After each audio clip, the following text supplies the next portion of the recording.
Case S02E08. Slowburn, Shakespeare. Part 6 of 6. The stars are fire.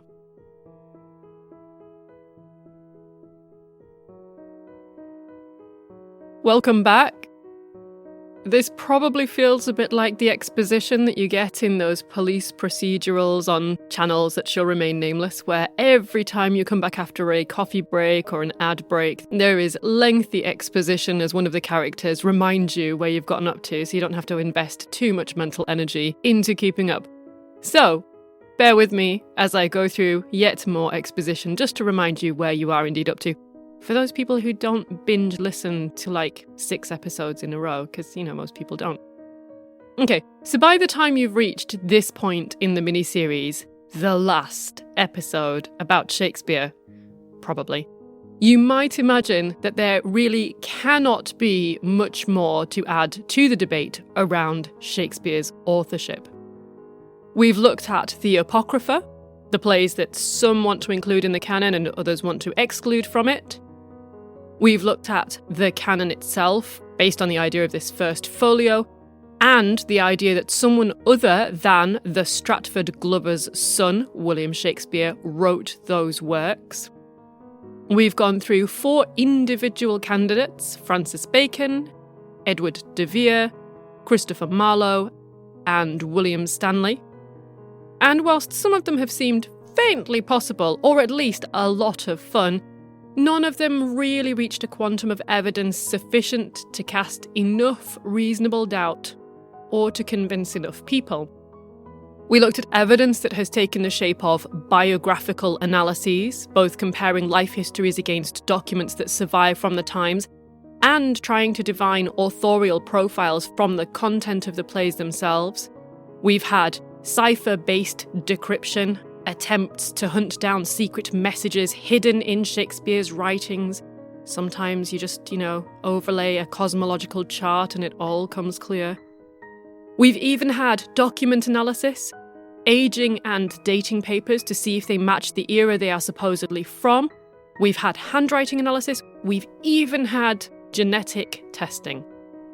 But of course, the sort of evidence that listeners of this podcast are perhaps most interested in, and the kind that's actually been fairly thin on the ground to press, is the language. Linguistic analyses. We've had a little, of course, but even some of that has been pretty ropey sometimes.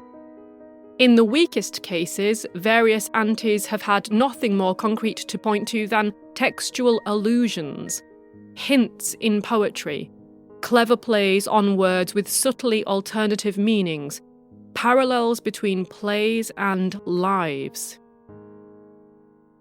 We have had some slightly more compelling insights. In the strongest cases, we've had really marked similarities. So remember that example from the 4th part of the miniseries, that's like 2 whole episodes ago. So listen again to these 2 lines from Christopher Marlowe.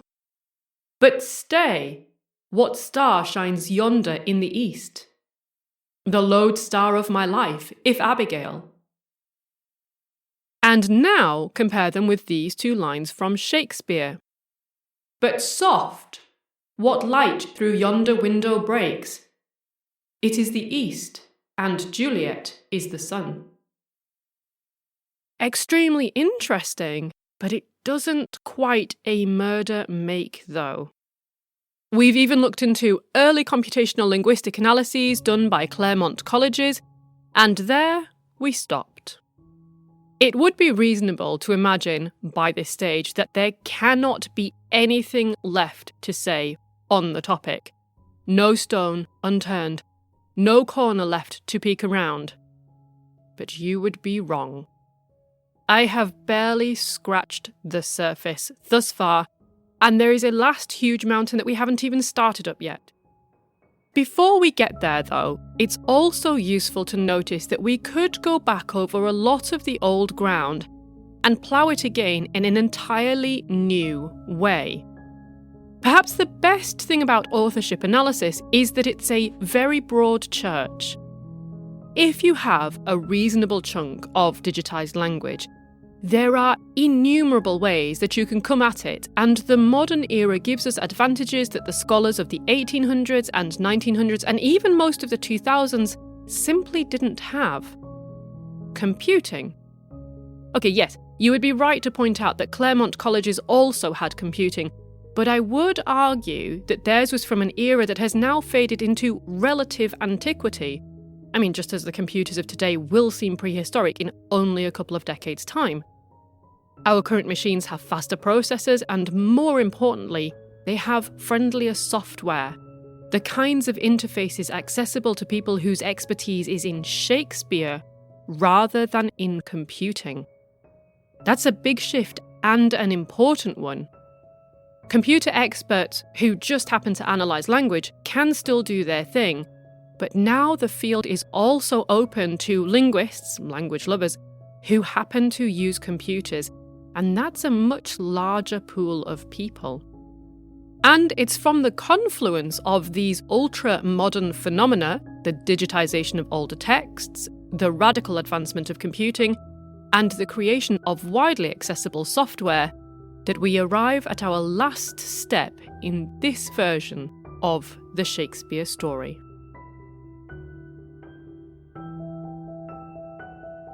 Welcome to En Clair, an archive of forensic linguistics, literary detection, and language mysteries. You can find case notes about this episode, including credits, acknowledgements, and links to further reading at the blog. The web address is given at the end of this podcast.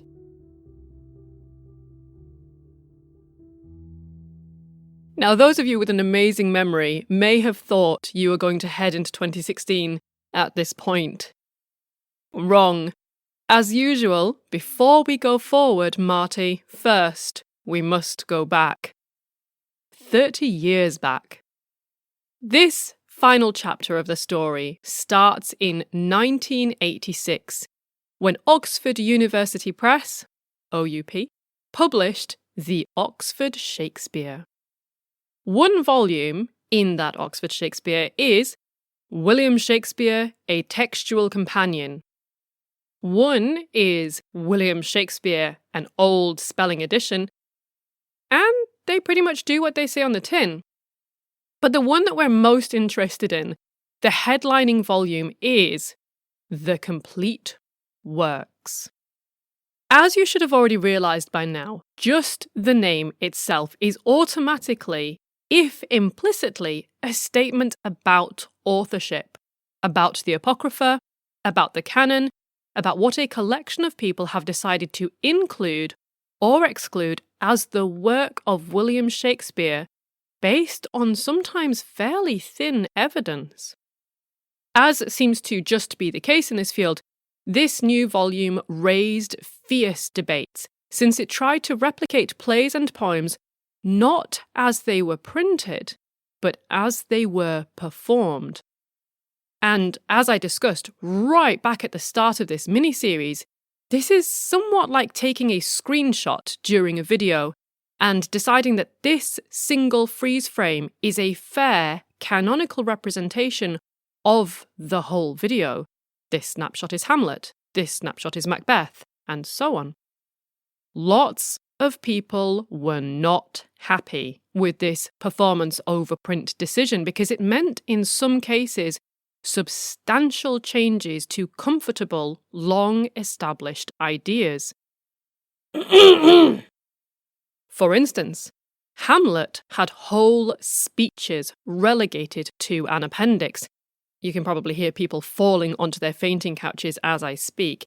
King Lear had to be put in twice because it came down to two very different versions, and it wasn't clear enough to the editors which one had the greatest claim to being anointed the one true king. And perhaps most scandalous of all, some of the works had the names of collaborators included. Other co-authors: Thomas Middleton, George Wilkins, John Fletcher, anonymous. For some absolute Shakespeare purists, this would have been enough to trigger a flurry of outrage letters to newspapers. Anyway, This first edition of the complete works in 1986 was edited by John Jowett, William Montgomery, Gary Taylor, he's actually come up a few times and we'll come back to him again, and Stanley Wells. If you have an outstanding memory, you might recall Stanley Wells from his rather interesting comment, which was part of a longer article that vanished first from the Shakespeare Birthplace Trust site and then from the Royal Shakespeare Company site. And it's worth revisiting in light of this Oxford Shakespeare series. Wells wrote, "The phenomenon of disbelief in Shakespeare's authorship is a psychological aberration of considerable interest. Endorsement of it in favour of aristocratic candidates may be ascribed to snobbery, reluctance to believe that works of genius could emanate from a man of relatively humble origin, an attitude that would not permit Marlowe to have written his own works, let alone Shakespeare's. Other causes include ignorance, poor sense of logic, refusal, willful or otherwise, to accept evidence, folly, the desire for publicity, and even, as in the sad case of Delia Bacon, who hoped to open Shakespeare's grave in 1856, certifiable madness." To me, it's a little difficult to reconcile this statement with being the editor of a series of volumes that then goes on to explicitly reshape the authorship of Shakespeare by suggesting a range of collaborators. I imagine if Wells cared what I think, which I expect he doesn't, I'm guessing he might say that his contention is with people who reject Shakespeare entirely and substitute their own reality. But yet, this edition was obviously open to the idea that authorship in works from this era is not as cut and dried as lots of people imagine. I mean, if it were crystal clear, there wouldn't be plays marked as collaborations with multiple unidentified writers. It seems like it's okay for people like Wells to ask the question, who wrote this play? But somehow it's not okay for some others, and I find that a really interesting and not a particularly nice aspect to this area of academia. Anyway, it takes us right back to the cutout theory, or one version of it anyway, this groupist theory that I went through at the very start of the miniseries. Now, if you remember, roughly speaking, the groupist theory had about 3 versions. So, version 1, Shakespeare doesn't exist at all. The name is just a pseudonym that a bunch of people are using. He is as much a fiction as the 3 witches. Any similarities to people living or dead are purely coincidental, etc., etc. Version 2. Shakespeare exists, but he's, just a theatre manager. Maybe he's just a part-time actor, whatever he is. He's letting the writers use his name because reasons. Maybe they're hiring it from him, whatever. Version 3. He is either a part of or the leader of a group of writers all publishing under his name. So in the final version, he is in fact a writer. In the previous 2 versions, he doesn't write either because he doesn't exist or because he just doesn't have the talent. Anyway, bingo. This is the version that comes into play here. As I mentioned earlier, basically, collaboration. So some collaborate on some sets of plays, some pen the lines for certain scenes or characters in other plays, Shakespeare reimagines something of theirs, they adapt something of his. Sometimes it's just one author, sometimes a few are free at the same time and they all work together at once. But essentially, you end up with other, and sometimes very famous, co-writers working alongside Shakespeare without necessarily getting the credit for it later on down the line. Now, when the new edition of this Shakespeare series came out, this venture into authorial territory, these efforts to fill in the blanks on the Shakespeare map, if you will, went even further. The 2005 Complete Works volume added in the plays Sir Thomas More and Edward III, not because Shakespeare wrote them, but because both contained a few passages that might be by Shakespeare. Those of you with incredible memories will even remember that this was borne out in the financial documents of Shakespeare essentially taking on a bit of paid jobbing work to do some lines in Sir Thomas More. In other words, in these plays, Shakespeare was, at best, second author, if that, maybe. And now at long last we move forward to 2016 and OUP's release of their top-of-the-line, ruinously expensive series, the New Oxford Shakespeare. After its predecessor, some may have been well prepared for what was to come, but after the 3-volume 1986 version, this new 3, soon to be 5-volume update included an entire 776-page book entitled The New Oxford Shakespeare, The Authorship Companion by Gary Taylor, again, we'll come back to him, and Gabriel Egan. As the title suggests, The Authorship Companion, in it, Taylor and Egan pick up this now ancient question: did Shakespeare write all the works attributed to him? Okay, I should be fair, their angle is perhaps a little better defined as, did Shakespeare write at least some of this play, like, even just a bit of it, a couple of verses maybe? Was anyone else involved? Who did which bits? Why is this such a mess? Okay, maybe not the last question, that's probably just people like me who mutter that when analysing data. Anyway, theirs isn't automatically the people hiding behind pseudonyms to avoid execution subterfuge version of the question. Theirs is flat out someone saying, yeah, but this manuscript doesn't actually even have a name on it, and someone's patently added stuff in different handwriting afterwards, so obviously other people were involved, so is this part of the collection or no? And echoing the old 1986 series, the headlining volume of this new edition is, to give it its full name, The New Oxford Shakespeare, The Complete Works, Modern Critical Edition. I mean, I guess it isn't properly monumental unless it has a title, subtitle, and a subtitle. Maybe I'll write a book that good one day. So this particular volume lists the editors as Gary Taylor, John Jowett, Terry Boras, and Gabriel Egan. Stanley Wells doesn't appear, but I assume that this was because he was in his 80s when this new edition was being put together, and he's 91 as I record this, so, I think that's kind of fair. It did strike me as interesting, though, that in his absence, as implied by the existence of the authorship companion, this edition goes even further still with the authorship question by including even more possible co-authors, adapters, and revisers. The 2016 Complete Works includes 53 titles. Remember that the first folio contained only 36, and the canon generally stands at 38, so that's already 15 more. These works are mostly plays, some poems, and so forth, and 37 of them have no author listed at all. Implicitly, basically, the editors do not challenge Shakespeare's authorship, either because the evidence to do so is insufficient, or there simply isn't any, there's no case there. But in 16 cases now, both Shakespeare and other names are listed, either as people who have collaborated on that work, or as people who have subsequently adapted that work. And the ordering of the names is indicative of who is deemed to have contributed most. So, how does this list look? Well, let's take some heavyweight classics. A Midsummer Night's Dream, The Comedy of Errors, The Tempest, Romeo and Juliet, all the ones I really hated. According to the New Oxford Shakespeare, they are all shake, no fake. And, as I've said, there are 33 more titles in that list along the same lines. But what about the ones with other authors?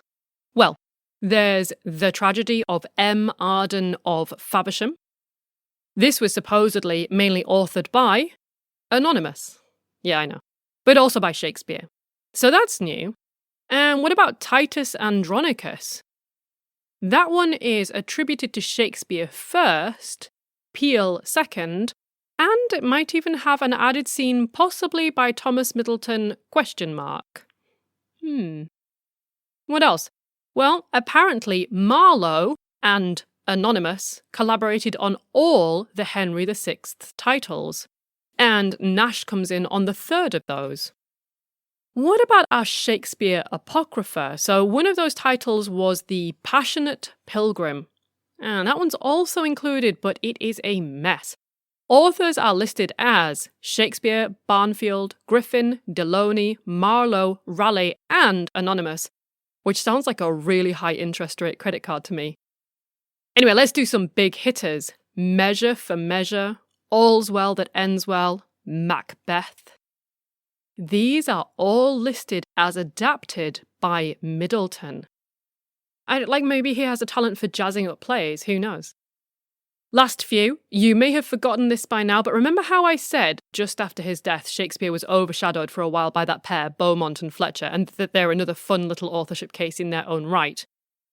Well, apparently, Fletcher is first author and Shakespeare second on The History of Cardenio, Henry VIII, and The Two Noble Kinsmen. So, for me at least, this is a significant shift in the huge tectonic plate that has historically resisted almost any attempts at being moved. So historically, lots of the people working in the anti-camp were disregarded as being celebrities, lawyers, non-specialists, enthusiasts. They were effectively discredited as being bona fide academics who have properly trained in the subject. But this is a direct contradiction to that. We have specialists in the field making these claims. It also contradicts those quarters who have previously insisted that even having the audacity to doubt Shakespeare's authorship, especially within the canon, that's plays like Macbeth, was embarrassing, misconceived, a psychological aberration. In the complete work's brief discussion on authorship, the editors write that most of the works in this modern critical edition were written entirely by Shakespeare, but a significant number of his plays were written collaboratively, usually with one other playwright as the subordinate partner. Some early modern plays were first written by one author, but later adapted by someone else for a theatrical revival. Shakespeare himself sometimes adapted other men's plays. This edition identifies him as the adapter of 3 plays originally written by other playwrights. But whenever this edition is the first to identify a collaborator or adapter, we treat the attribution more tentatively. In this way, we distinguish between the most secure and well-established attributions and those that are more recent, and therefore intrinsically not yet as widely known, widely tested, or widely endorsed. In cases of collaboration, adaptation, or disputed authorship, the introductory box always provides a cross-reference to the relevant chapters of the authorship companion. Now, I have enough respect for OUP's general credentials, their peer reviewers, their editorial processes, their quality controls, and so forth, to believe that they would not publish absolute snake oil. Not intentionally, anyway. So for me, if OUP thinks this series is worth being published, then in and of itself, its very existence and its undeniable focus on authorship provides evidence that there is indeed room for reasonable doubt, not just around the Apocrypha and the lesser works, but even around the canon. I should add, however, that I don't think it should require a publication like this to exist before anyone is authorised to ask the question for themselves. I stated that position right at the start anyway. If someone wants to question gravity, basically I think that's their fundamental right. Take on the findings of Stephen Hawking, challenge the idea of time, get stuck in, just do it well. So, let's get back to the 2016 New Oxford Shakespeare and its handful of authorship reattributions. The New York Times hailed its arrival with a relatively muted piece, opening with the tentative lines, "Shakespeare may have had a little more help than previously suspected." Not exactly throwing this out as a breaking world exclusive, are they? The BBC, by contrast, was slightly more enthused. Scholars working on New Oxford Shakespeare said his collaboration with other playwrights was more extensive than has previously been known. The research by 23 international scholars has identified 17 of 44 Shakespeare plays as being co-written with other authors. The new research involved both traditional textual analysis and the use of computerized tools to examine the scripts. Gary Taylor, one of the New Oxford Shakespeare's general editors, told The Guardian, We have been able to verify Marlowe's presence in those 3 plays strongly and clearly enough. We can now be confident that they didn't just influence each other, but they worked with each other. Rivals sometimes collaborate. Again, still not throwing a ticker tape parade, really, is it? Anyway, perhaps because of write-ups like this, despite coming out with Oxford University Press, a fairly prestigious publisher, New Oxford immediately met with some vigorous pushback. In the self-same BBC article that I just quoted from a moment ago, we get a response from Carol Rutter, a professor of Shakespeare and performance studies at the University of Warwick. It will still be open for people to make up their own minds. I don't think OUP putting their brand mark on an attribution settles the issue for most people. I believe Shakespeare collaborated with all kinds of people, but I would be very surprised if Marlowe was one of them. The reason for that is that while these were being written, Marlowe was the poster boy of theatre writing. Why would he agree to collaborate with a non-entity of an actor? I would suggest we should look not to another playwright, but to the actors. Yes, Shakespeare collaborated, but it's much more likely that he started his career working for a company where he was already an actor and collaborated not with another playwright, but with the actors, who will have had Marlowe very much in their heads, on the stage, in their voices. They were the ones putting Marlowe's influence into the plays. In case you were wondering at this stage in the miniseries, you weren't, but I'm going to tell you anyway. I am Team Gary Taylor, and I am Team Carol Rutter.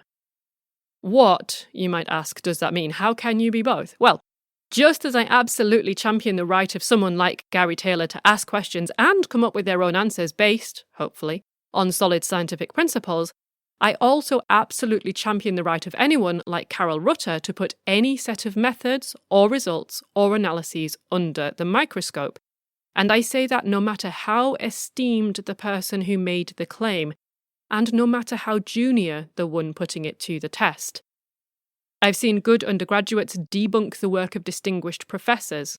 Good science is good science. It doesn't care about your pay grade, the letters after your name, your seniority, provenance, country club friends, ego, whatever.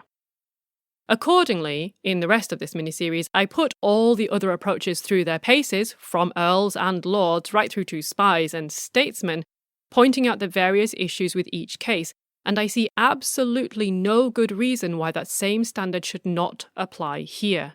The New Oxford does not get a pass just because it came out with OUP under the auspices of some long-standing figures in the field. But so far, all I've given you are the New Oxford conclusions, and if the past 5 episodes have taught us absolutely anything, it's that the methods, analyses, and interpretations of the results are everything. Woolly, cipher-based ghost chasing? You may find yourself digging up perfectly innocent riverbeds. Overconfident assertions based on incomplete evidence? You may end up emailing out some awkward concessions. Or worse. So what did the New Oxford Shakespeare say and do about authorship? Should we view their results as any more legitimate or meaningful than all the others we've seen so far? Let's take a look at their claims.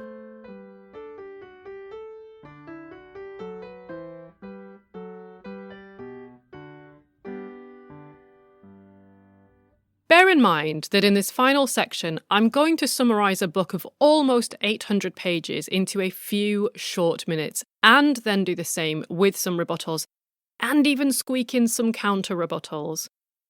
The inevitable is going to happen.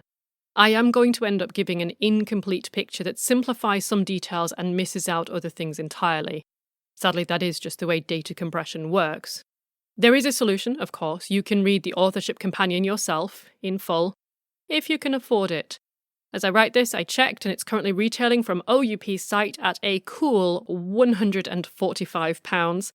That's almost exactly $200. And that's just for the authorship companion. If you want all 3 volumes, you're looking at £340, which is about $500. Mercifully, my library has the ebook, otherwise I wouldn't even get to look at a copy.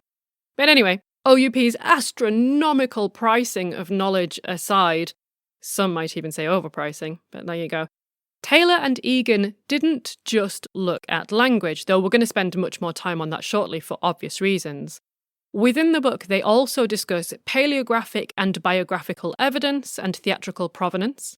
When it comes to language itself, they consider quotations, echoes, prose, rhetorical evidence, chronology, vocabulary, oaths, interjections, cue burden, stage directions, verbal parallels, image clusters, and a whole range of metrical tests, including speech lengths, sentence/verse correlation, Alexandrines, feminine endings, and more.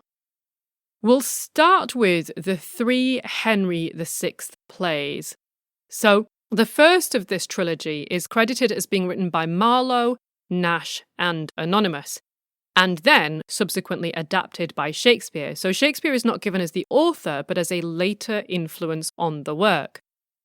Presumably, though, Shakespeare then got a taste for this particular storyline because he's credited as first author on the second and third plays in the Henry VI trilogy. Both of these are supposedly also co-authored by Marlowe and Anonymous, and then also later revised by Shakespeare again. Convoluted, but let's just keep going. The justifications for ascribing authorship in this way are outlined in Egan's chapter about the types of statistical tests that were run on the data. However, several scholars have questioned this chapter on various grounds. For instance, in his 2020 review of the Authorship Companion, Auerbach writes the following, which I have very heavily edited for length. The link is available at the blog if you want to read the whole thing. There is too much that is good in the companion to permit disregarding it. Yet, one concludes the volume with a strong sense of disappointment. A truly useful companion would have summarised the state of the field past and present, breaking down Shakespeare's attributed and questioned works, and the history of attributions made to them. It would have set out attribution techniques and shown their applications and failings. And it would have presented detailed and decisive cases for the new Oxford Shakespeare's bolder attributions, such as assigning part of Arden of Faversham to Shakespeare, and parts of the Henry VI plays to Marlowe. Such a work would be of tremendous use. Instead, what is presented is a partial, in several respects, grab bag, and worse, an unreliable one where valid and invalid methods rub shoulders without the reader being easily able to distinguish between them, and a sense of priorities and proportion is lost in a sea of data. The volume overall has a shambolic feel. Egan sacrifices too much space to unhelpful analogies with forensic earprint evidence and redundant computer storage.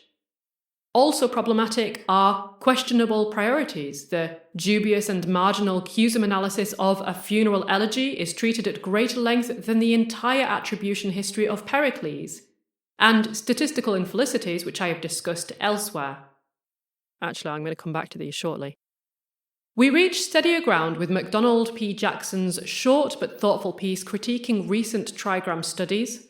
Jackson's second chapter in the volume offers much to the expert, but little beyond confusion to the readers new to the field at whom the volume is aimed.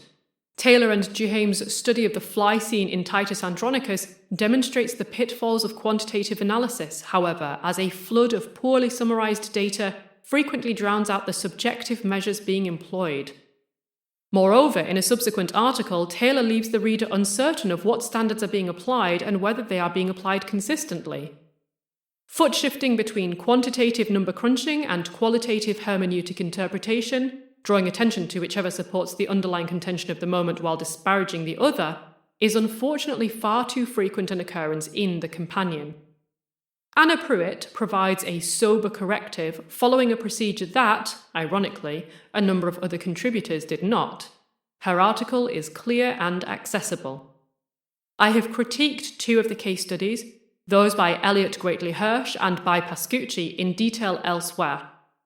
The methodological problems in both are so great as to cast a pall over the remainder of the volume, and the endorsement of these chapters by the editors, who cite them as foundational support for their summary judgments, is quite troubling. Eliot and Greatley Hirsch's attribution of Arden of Faversham to Shakespeare is ultimately based on a handful of primitive factors far simpler than their elaborate and opaque machine learning-influenced procedures suggest. Pascucci makes a number of very specific and very audacious claims. Both chapters fall significantly below the standards for authorship studies, including those standards set forth in this very volume by Pruitt and Taylor. The volume fails to enforce a consistent standard of scientific rigour, and so the crucial foundation of such an anthology, the authority of its editorial judgment, is fatally jeopardised. There are consequences for the new Oxford Shakespeare more generally. A very real opportunity to provide a solid, comprehensive and authoritative guide to the often arcane field of authorship studies was missed by this volume, and such opportunities do not occur frequently. To a neophyte, the volume is less accessible than purportedly more specialised studies by Jackson and Vickers, as well as less rigorous. Too often this companion is partial, confusing, and worst of all, unreliable. Okay, so I mentioned in the middle of that quote Auerbach's 2020 paper, Statistical Infelicities in the New Oxford Shakespeare Authorship Companion. Given that the Authorship Companion is so heavily statistical in nature, it's worth picking out just a couple of specific instances that can be relatively easily conveyed in audio form. So at the start of the paper, Auerbach argues that the entire volume exhibits a lack of statistical rigour that vexes and ultimately dooms this effort, undermining any certainty that could be assigned to its resolutions. What is Auerbach talking about specifically? Well, one example is thus. In the Authorship Companion, Egan states that once some plays are entirely removed from the accepted canon of Shakespeare, the ranges within which various phenomena must fall in order to be typical of Shakespeare are likely to become narrower simply because we are generating them from a smaller sample. In response to this, Auerbach writes, "Here, Egan seems to have it backward. There is no reason that an arbitrarily smaller sample of Shakespeare would generate more homogeneous results than a larger sample. Rather, the law of large numbers dictates that a smaller sample should show less regularity and more aberration, and simple tools of statistical analysis, such as standard deviations, operate on this fundamental principle. Extreme values are more likely to be tolerated as acceptable outliers in a smaller sample precisely because certainty is lower. More evidence increases certainty rather than decreasing it. The only case in which adding a play to the canon would broaden rather than narrow a model's tolerance of outliers would be if the play was severely and uniquely disjoint in its characteristics compared to all other plays in the canon. The most likely cause of such a disjoint nature, however, would be if a different author had written the play, and the play had been added to the canon in error. Or to put it more succinctly, more data, more certainty, less data, less certainty. And in corpus linguistics, there is a general preference for larger corpora over smaller ones for precisely this reason. To quote, Stalin, quantity has a quality all of its own. Sheer brute size smooths out weird anomalies that can easily skew smaller datasets. Now, unfortunately, with historical corpora, the amount of available data is finite. Shakespeare isn't writing any more plays, so we can't add more to the canon. Barring exceptional circumstances, such as the surprising discovery of ancient manuscripts, there simply isn't going to be any more of it, so we do have to work with what exists. Choosing to downsample from what little we have to even less is a precarious step. To do so as a means of homogenizing the data only works if you know that the ones you're removing are, for some reason, unusual, but then you end up facing a whole host of other questions. What are the aberrations in the play that you're removing? Why do they otherwise undermine your research question? What evidence led you to determine that your now excluded pieces were aberrations at all? I mean, with more data, who knows, with plays and poems lost to time, perhaps this was actually a norm and now you've edited it out. If you've artificially homogenized your dataset, then what do your results even mean anymore, since now you've essentially massaged them into showing you something that you want to see? Anyway, what else? Well, In the authorship companion, Egan argues, fairly uncontroversially, that various statistical tests differ in their reliability, but if we apply multiple independent tests to the same data that all point to the same author, then the likelihood that the answer is incorrect drops considerably. Basically, more independent tests all pointing in the same direction probably mean you're looking the right way. This is what we call triangulation, and this is a gold standard in science, and it's a generally widely accepted notion. Unsurprisingly then, Auerbach agrees that this is correct in principle, absolutely, we should all be doing this, but he argues that little effort is made across the entire book to actually establish whether the various statistical tests are genuinely independent. In fact, he argues that they are very likely not to be independent because most of the tests are based on one thing: word frequency. Thus, if the tests are not independent from each other, the fact that their results all agree tells us relatively little about who the author is. So I know that lots of my listeners will not be statistically minded. You came here for language, not for numbers. So I'll try to give a quick analogy, and for those of you who are working in statistics, please forgive me, maybe just mute this bit. So imagine, this is terrible, but go with it. Imagine I hold up a picture of a Labrador, that's a breed of dog. Why am I telling you what a Labrador is? But anyway, a Labrador, a breed of dog. And I ask people to rate how cute the Labrador is. I start out by asking 5 people from the Labrador Appreciation Society. Unbelievably, they all adore it. They all give it 10 out of 10. And I declare that my 5 independent judges have approved my picture. Thus, it is objectively an adorable dog. Well, not really, because the 5 people are not independent judges. They all belong to the same society and they are all impelled by the same bias. Okay, contrast this with, I stand in a busy street somewhere and I ask the passing strangers to rate the same photo.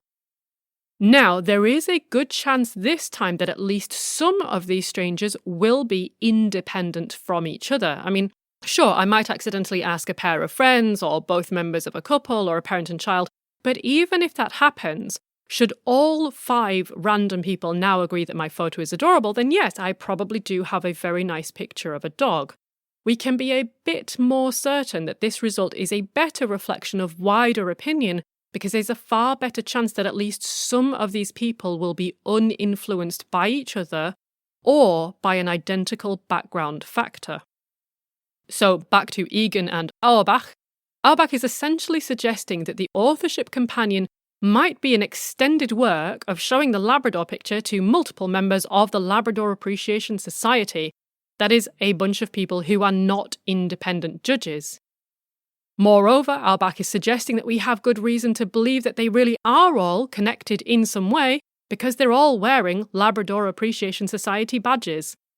Or in the case of the data, the tests are mostly based on word frequency. Statisticians, please don't kill me, I'm trying my best here. Anyway, moving on. In his Statistical Infelicities paper, Auerbach also takes issue with what appears to be cherry-picking.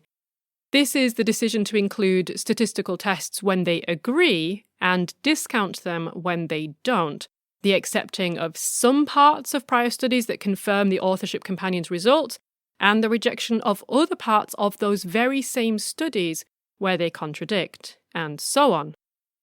In summary, just as the results of these studies must be taken in total or not at all, rigour cannot be applied selectively.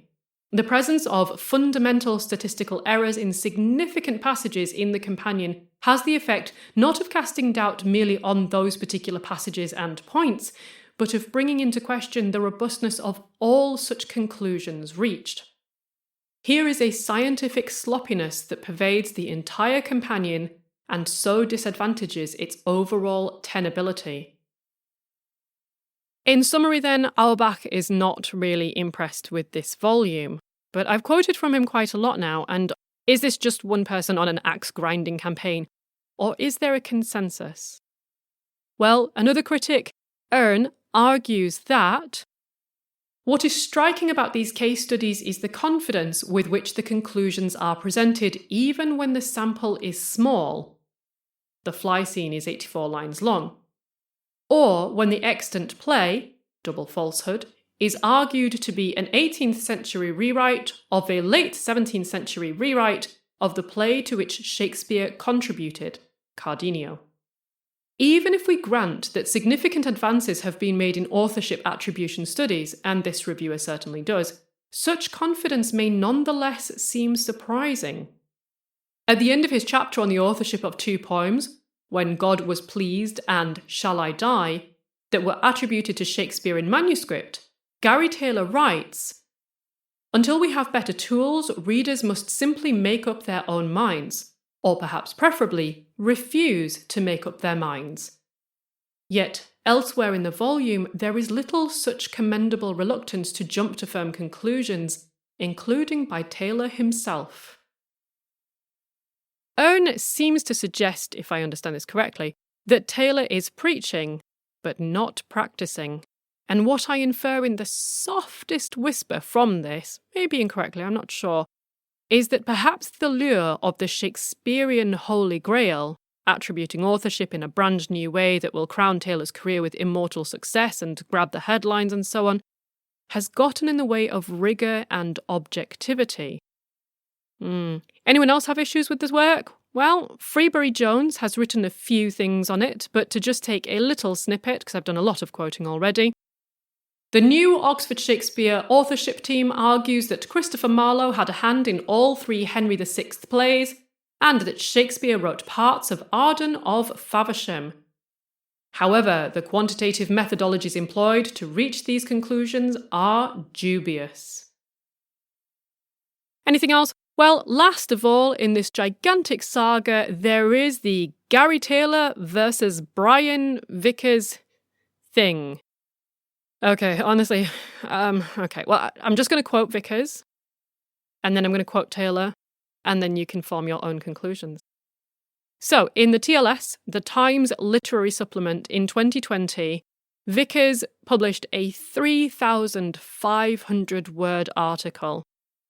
That's about half the length of this episode. It was all about the new Oxford Shakespeare, and Vickers wrote the following.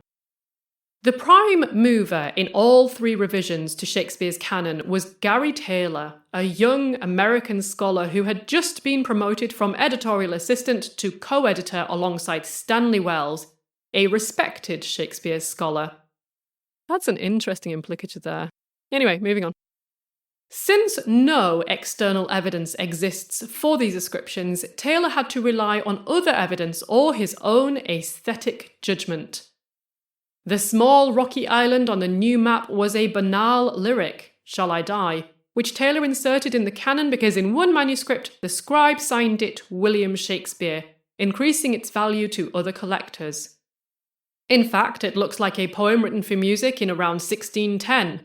None of Taylor's co-editors, and indeed no other critic, ever endorsed the ascription, but if you're editor of the Oxford Shakespeare, you don't need anyone else's approval. In the press releases and interviews that Taylor gave when the new edition was launched, he described his efforts in triumphalist terms.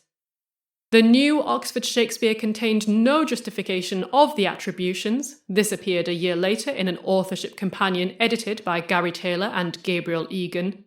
This bulky volume seems to be a professional scholarly production, but evaluating it properly needs considerable expertise in mathematics, statistics, and computing, as well as Elizabethan drama and textual scholarship. This authorship companion is unfortunate proof that scholars, journal editors, and publishers in the humanities are prone to being abused by pseudo-scientific methods. Every attribution is false. Oxford University Press has a proud record as the world's leading publisher of scholarly editions of English literature. The trust that senior editors placed in Gary Taylor has been repaid with an opportunistic bundle of untested methods set loose on the greatest author in our language. Shakespeare is not just a national, but an international treasure. This might sound familiar. And it is tragic to contemplate the damage done to culture in general by these editions being used to teach students and being sold in bookshops to unsuspecting laymen.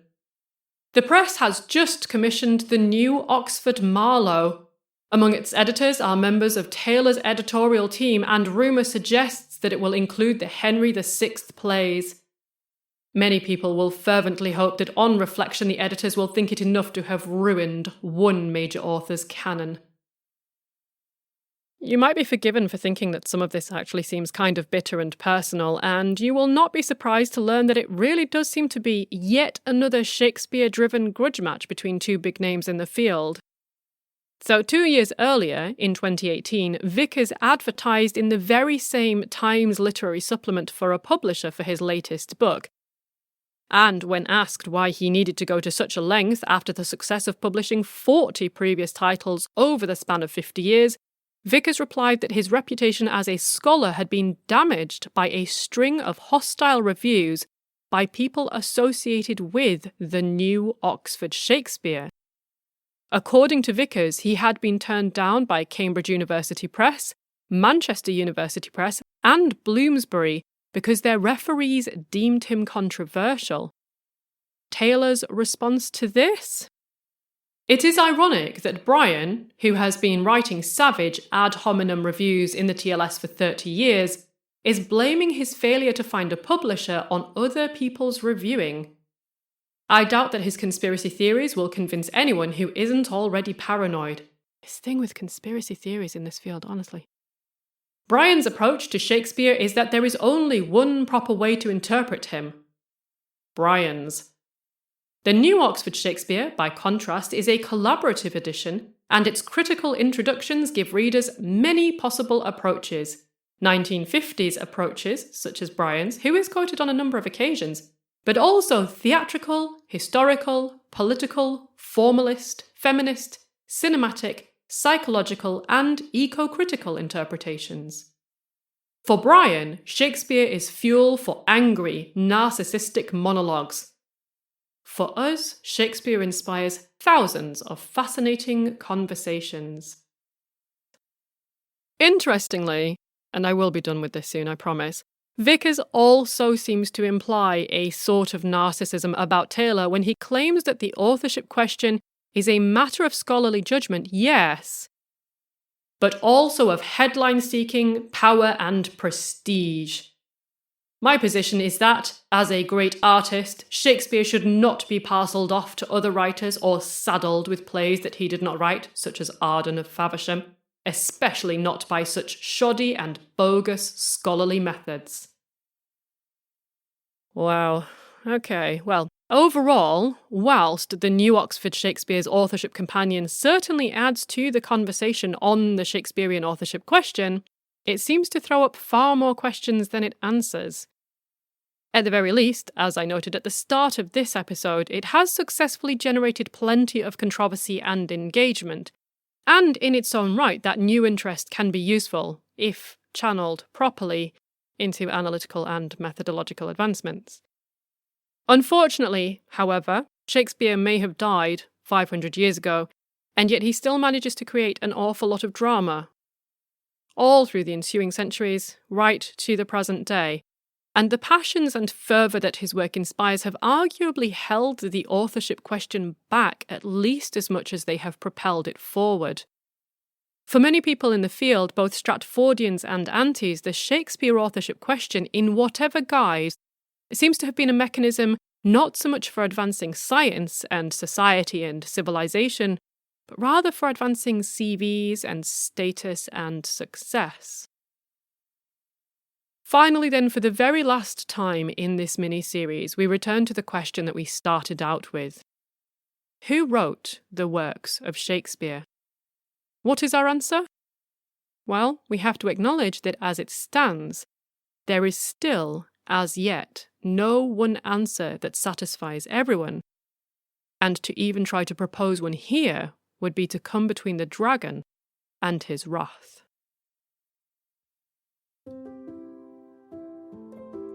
End of part 6 of 6.